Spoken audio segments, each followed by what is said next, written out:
अगर आपको लगे कि मैं तेज चल रहा हूँ तो आप प्लीज मुझे बोलेंगे ड्राइव स्लो, ठीक है ना? क्योंकि हो सकता है ना मुझे लगे कि बहुत ही सिंपल सी चीज है, बहुत ही सिंपल सी चीज है, अरे कहीं सिंपल सिंपल के चक्कर में समझ ना आए तो उसका फायदा क्या हुआ। सो प्लीज हैंड रेस करेंगे, बोलेंगे sir once more.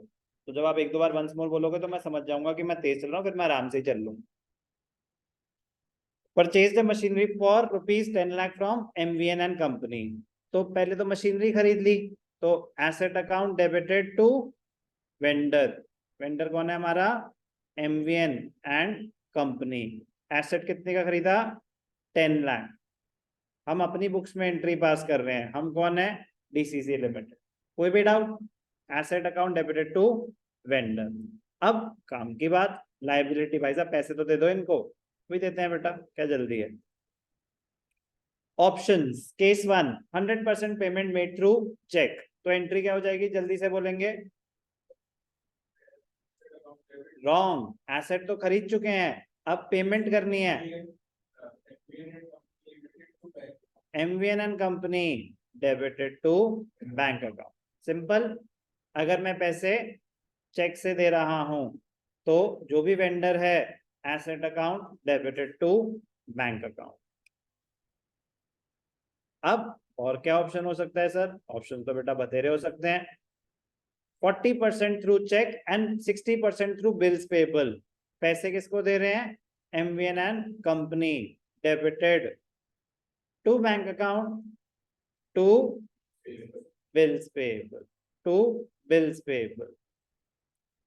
40% through cheque मतलब 4 लाख, और 60% थ्रू बिल्स ऑफ एक्सचेंज। कोई भी डाउट? कोई भी doubt? Case 3 100% payment through issue of shares. 100% payment through issue of shares of ₹10 each at पार।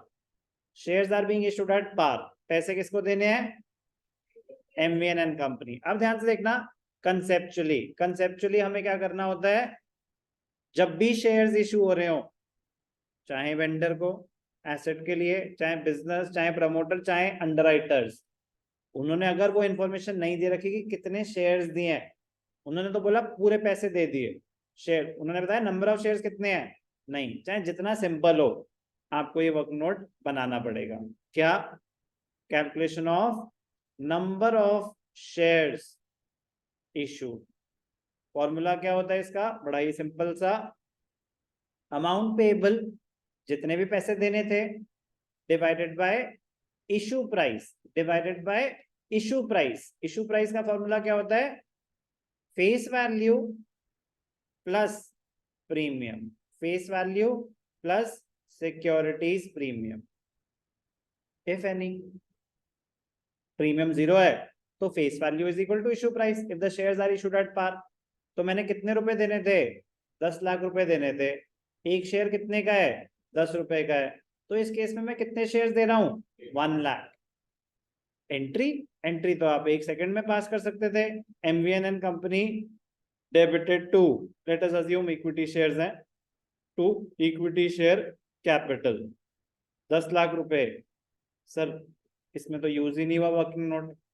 10 लाख ही तो आना था, क्योंकि शेयर हमने 10 लाख देने हैं, उसके पूरे पैसे सेटल कर दिए शेयर्स देके। क्या इसमें कहीं जर्नल एंट्री में वर्किंग नोट यूज हुआ? नहीं हुआ। लेकिन आपको नरेशन में लिखना पड़ेगा। क्या? 1 lakh shares, number of shares आपको स्पेसिफाई करने पड़ेंगे, और ये स्पेसिफाई करना पड़ेगा वो शेयर्स पार पे हैं या प्रीमियम पे हैं। 1 lakh shares of ₹10 each issued at par to MVN and company in settlement of their claim। जो हमने उनके पैसे देने थे, क्लेम दे दिए, खत्म किया हिसाब किताब। कोई भी दिक्कत? एंट्री तो एमवीएन टू शेयर कैपिटल थी, बट मैं कह रहा हूं कि जब शेयर्स इशू होंगे तो आपको क्या करना पड़ेगा? नंबर ऑफ शेयर्स कैलकुलेट करके दिखाना पड़ेगा। ओके। अब थोड़ा सा मजेदार बात,